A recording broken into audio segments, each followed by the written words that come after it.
नमस्कार, SBT news में आपका स्वागत है। पेश है 3 जनवरी बुधवार दोपहर 1:15 बजे राजस्थान की 15 बड़ी खबरें। इस न्यूज बुलेटिन के प्रायोजक हैं विनी केक एंड मोर।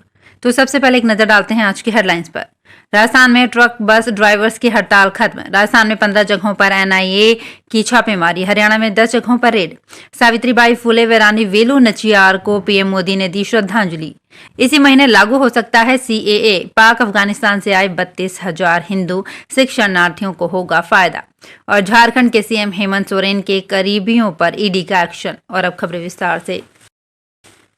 राजस्थान में भी ट्रक बस ड्राइवरों की हड़ताल समाप्ति की घोषणा के बाद बसों और ट्रकों की आवाजाही शुरू हो गई है।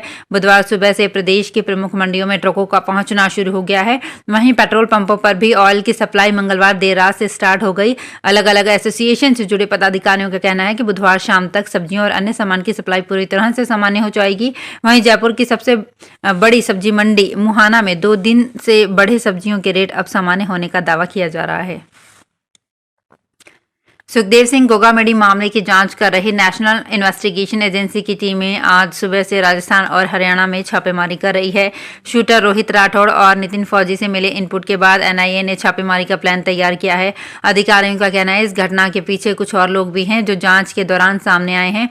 इन दोनों शूटर्स का प्रत्यक्ष व अप्रत्यक्ष रूप से उन लोगों के साथ संपर्क रहा है। आज सुबह करीब 5 बजे से एनआईए की टीमें एक्टिव हुई और बताई गई लोकेशन पर पहुंचकर छापेमारी शुरू की।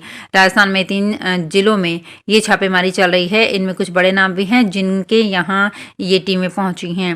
राजस्थान में कुल 15 जगहों पर छापेमारी की जानकारी सामने आई है। प्रधानमंत्री नरेंद्र मोदी ने बुधवार को समाज सुधारक, शिक्षिका एवं कवियत्री सावित्रीबाई फुले और स्वतंत्रता सेनानी रानी वेलु नचियार की जयंती पर उन्हें याद किया और उनको भावपूर्ण श्रद्धांजलि अर्पित की। पीएम मोदी ने अपने एक पोस्ट में कहा कि दोनों ने अपने साहस और दयालुता से समाज को प्रेरित किया। हमारे देश के लिए उनके योगदान अमूल्य हैं। सावित्रीबाई फुले को समाज सेविका, नारी मुक्ति आंदोलन में हिस्सा लेने वाली और देश की पहली अध्यापिका के रूप में जाना जाता है। वो भारत के पहले बालिका विद्यालय की पहली प्रिंसिपल थी। केंद्र सरकार ने 2024 में अपने पहले बड़े कदम के तौर पर नागरिकता संशोधन अधिनियम लागू करने का फैसला कर लिया है। गृह मंत्रालय के सूत्रों के अनुसार इस कानून के नियम कायदों को इसी महीने 26 जनवरी से पहले अधिसूचित कर दिया जाएगा। केंद्र सरकार का ये फैसला बांग्लादेश से आए हिंदू शरणार्थियों के लिए उम्मीद लेकर आएगा। वहीं पाकिस्तान से प्रताड़ित होकर आए हिंदू सिख शरणार्थियों को भी बड़ी राहत मिल जाएगी। 2014 तक पाकिस्तान, अफगानिस्तान से 32,000 लोग भारत आए हैं। सीएए लागू होने से इन्हें नागरिकता मिलने का रास्ता साफ हो जाएगा। रांची में ईडी ने सीएम हेमंत सोरेन के करीबियों के ठिकानों पर बुधवार सुबह छापा मारा। सीएम हेमंत के मीडिया सलाहकार अभिषेक प्रसाद के घर भी ईडी पहुंची है। मीडिया समाचारों के अनुसार ये एक्शन खनन घोटाले को लेकर किया गया है। दिल्ली के सीएम अरविंद केजरीवाल आज भी ईडी के सामने पेश नहीं होंगे। ईडी ने उन्हें तीसरी बार समन पेश कर आज यानी 3 जनवरी को पूछताछ के लिए बुलाया था। आम आदमी पार्टी ने कहा कि लोकसभा चुनाव से पहले नोटिस क्यों जारी किया गया है। आपके 3 नेता सत्येंद्र जैन, मनीष सिसोदिया और संजय सिंह शराब नीति केस में जेल में हैं। इसके पहले ईडी ने 2 समन भेजकर 2 नवंबर और 21 दिसंबर को केजरीवाल को पेश होने को कहा था, लेकिन केजरीवाल ने इन दोनों समन को राजनीति से प्रेरित बताते हुए ईडी के सामने पेश होने से इनकार कर दिया था। आमजन को साइबर अपराधों की जानकारी देने और साइबर ठगी से बचाने के लिए राजस्थान पुलिस की ओर से साइबर हैकाथॉन का आयोजन किया जा रहा है। इसमें 12 प्रकार की साइबर ठगी की समस्याओं को सुलझाने के लिए प्रतियोगिता रखी गई है। साइबर विंग 1200 साइबर वॉलंटियर तैयार करेगी। साइबर वॉलंटियर कॉलेजों, स्कूलों, संस्थानों व व्यापारिक संगठनों में जाकर ठगी से बचने और साइबर कानून संबंधी जानकारी देंगे।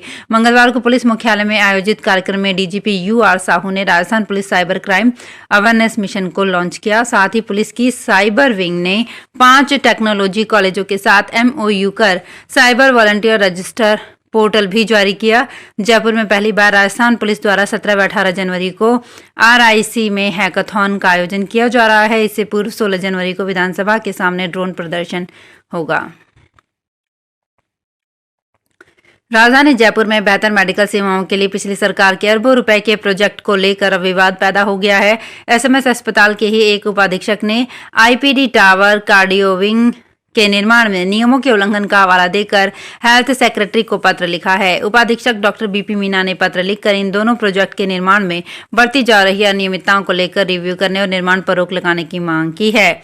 गौरतलब है कि कांग्रेस सरकार ने 2 साल पहले एसएमएस अस्पताल परिसर में ही इन दोनों प्रोजेक्ट की नींव रखी थी।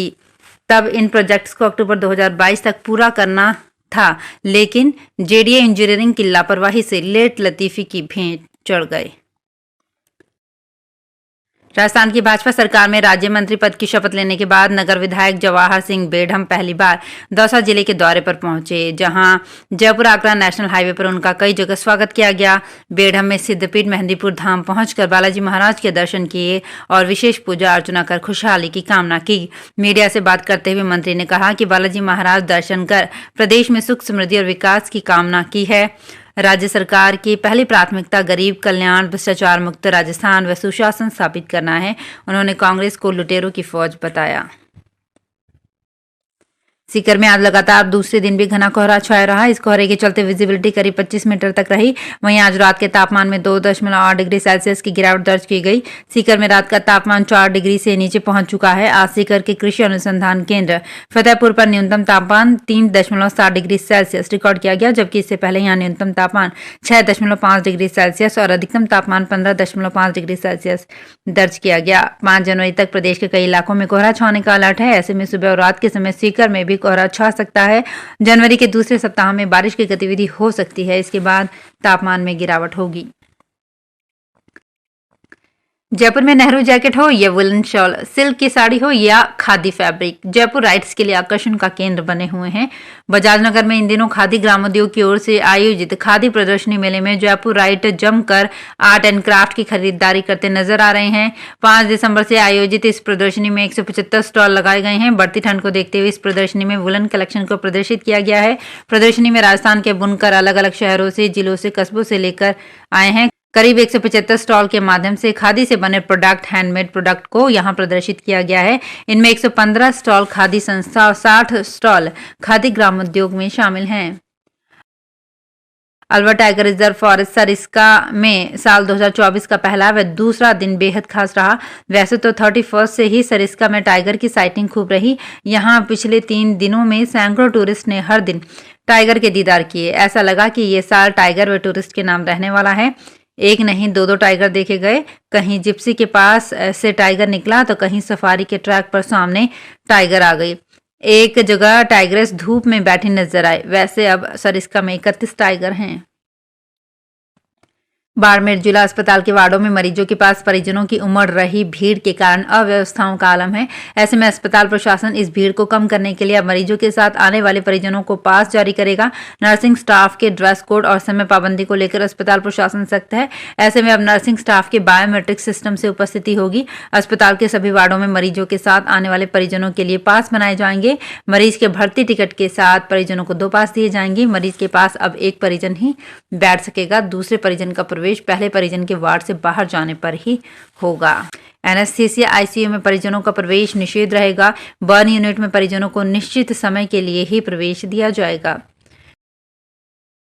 बाड़मेर में राजस्थान वॉलीबॉल संघ के तत्वाधान में 68वीं सीनियर राज्य स्तरीय ओपन वॉलीबॉल पुरुष महिला प्रतियोगिता का आयोजन 4 से 7 जनवरी तक आदर्श स्टेडियम बाड़मेर में होगा। जिला वॉलीबॉल संघ बाड़मेर के सचिव हेमाराम चौधरी ने बताया कि इस प्रतियोगिता में संपूर्ण राजस्थान के 53 जिलों से पुरुष एवं महिला वर्ग, SBI Jaipur, oil India Jodhpur और राजस्थान वॉलीबॉल अकेडमी की टीमें भाग लेंगी। इस प्रतियोगिता में अंतर्राष्ट्रीय व राष्ट्रीय स्तर की प्रतिभाएं भाग लेंगी।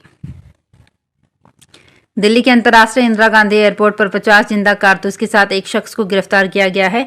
पुलिस ने मंगलवार को बताया कि पंजाब के गुरदासपुर का रहने वाला गुरिंदर सिंह विस्तारा की फ्लाइट से अमृतसर से जाने की फिराक में था। जांच के दौरान उसके बैग से कारतूस मिले। इन कारतूस को रखने के लिए उसके पास कोई लाइसेंस नहीं था। तो फिलहाल इस बुलेटिन में इतना ही। फिर हाजिर होंगे कुछ और बड़ी खबरों के साथ।